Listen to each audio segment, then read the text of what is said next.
yun guys, panibagong araw na naman ngayon at panibagong vlog na naman. So ngayon guys, ilalabas na naman ako sa aking trabaho dahil break time ko. Dahil meron na naman akong bibilihin sa labas. At bibili ako guys ng damit ng aking kapatid pasalubong dahil malapit na ako umuwi ulit ng Pangasinan guys. So kailangan kong mabili na yon para maiayos ko na. Samahan ninyo akong bumili guys.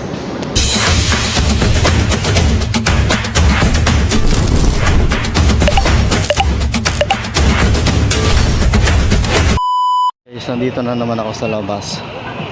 At ngayon ay pupunta ako dun sa may Recto, sa may Fiesta Shopping dahil meron akong bibilihin dun guys. So ang ganda ngayon dito sa daan guys dahil walang traffic. Kita mo lang yung mga tao naglalakad. Ayan. So yun guys, walang ka-traffic ngayon. So ang oras natin ngayon ay 2:30 ng hapon. Tayo naghahanap buhay. Yellow yung kanyang tinitinda.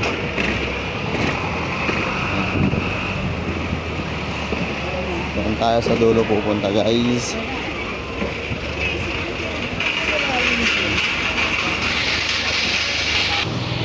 Dito pala guys may mga bilihan ng mga ito, mga plastic na gamit sa mga paninda. Ayun guys ay taas ng building na to.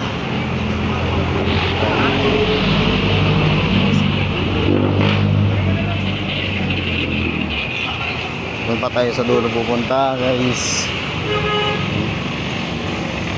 Lahat ng mga e-trike dito nakapila.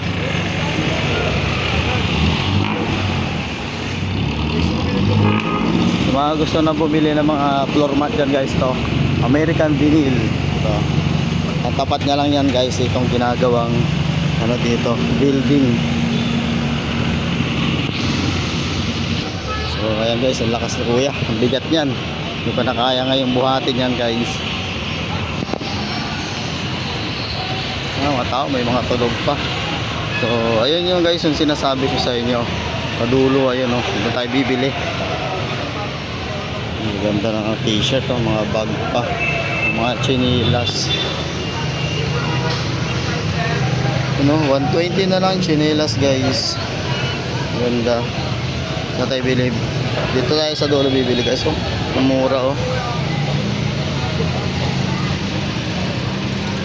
So guys, nasaan yung 65 to? Yan na 150 isa. So ito yun, 150. Ayan guys, dito lang yan guys sa may kantong-kanto mismo ng ng Recto. Ayun yung McDo. So hanggang dito guys is marami pa binibenta, maganda. So mamimili lang ako kung ano yung gusto ko dito bilhin. So dito guys, ate tanong ko lang, may ibang design ka pa nito te? So maganda to guys Kasi hindi lang strap yung nakalagay sa May size to wala? Ano dapat ang baga? Ano dapat ang taas?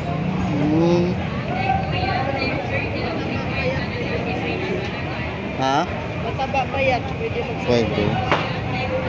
Patingin ako na ibang design te. Sa dulo. Yung sa tag 150 te.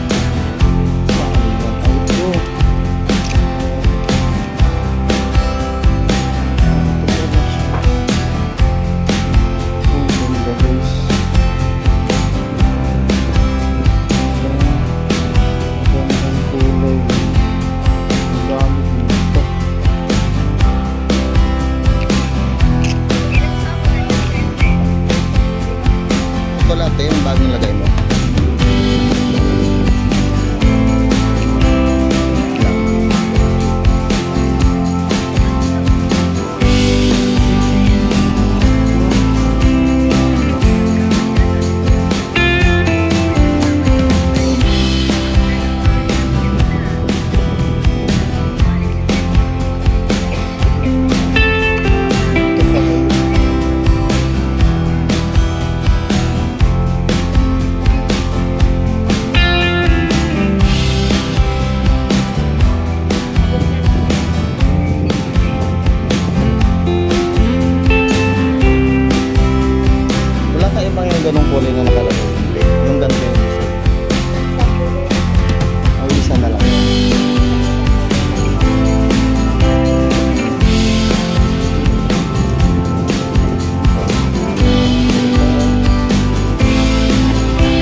doon, te. Ito na lang, te. Itong may ano. Itong may pula na lang. So, ayan.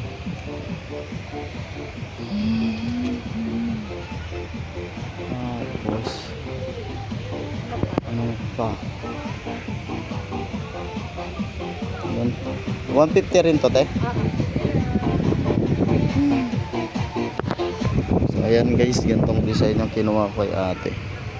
So, okay na siguro yan. Lagi ko to kasi yung nakikita to dito pa yung nagpupunta ako dun sa taas. Pero parang mas maganda ata ako.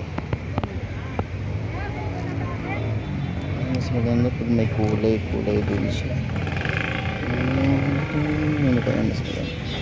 Kulay.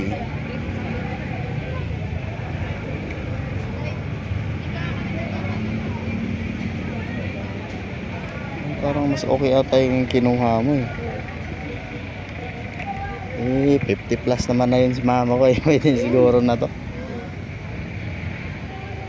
Pero na. So ito na lang to. Magkano rin yan te? 150, sige te. Baka mamay ma-short na ako, hindi nasakto yung pera ko. So ayan guys, nakabili na ako dito kay ate sa shop. Dito lang yun sa May Pista Shopping Mall. So te, thank you te. Thank you din. Salamat, bye-bye. Ingat lang. Po. So, ayan guys, nakabili na ako, lumabas na ako dun sa pinagbilihan ko kay ate sa shop niya. Ang kanyang shop lang guys, katapat lang ng bilihan po ng mga silver. Ito lang po yung kanyang pwesto. Ayan, sa May Pista Shopping lang to guys. So, ngayon, babalik na ulit ako sa aking work. Hindi pa naman tapos yung aking break time. So dito sana ako bibili kanina guys, napapunta ako dun sa kabila. Kaya bait kasi ni ate. Shout out kay ate, nagpapasok sa akin sa tindahan niya. At okay lang naman na mag-vlog ako doon kasi bumili ako ng paninda niya. Thank you te, maraming salamat sa iyo. Sa ulitin, buti na nga lang at nagkasya guys yung aking pera kasi 600 lahat ng presyo yung. So lahat ng binili ko guys nagkakalaga ng 600 pesos. Buti na nga lang sakto talaga yung perang dala ko. Dahil kung hindi, nako, iiwanan ko sa panigurado tong isang item. Hindi ko siya mababayaran. So ayun guys, napalik na ako sa aking trabaho ulit. So nagkaka-traffic na naman dito guys. Ito na ako nabili. Balik na ulit ako doon. So, yun guys, hanggang dito na lang tong vlog na to. So, maraming salamat sa inyo lahat yan guys. At sana huwag niyong kalimutan na i-subscribe ang aking YouTube channel. So, bye-bye na guys. Maraming salamat po sa panonood.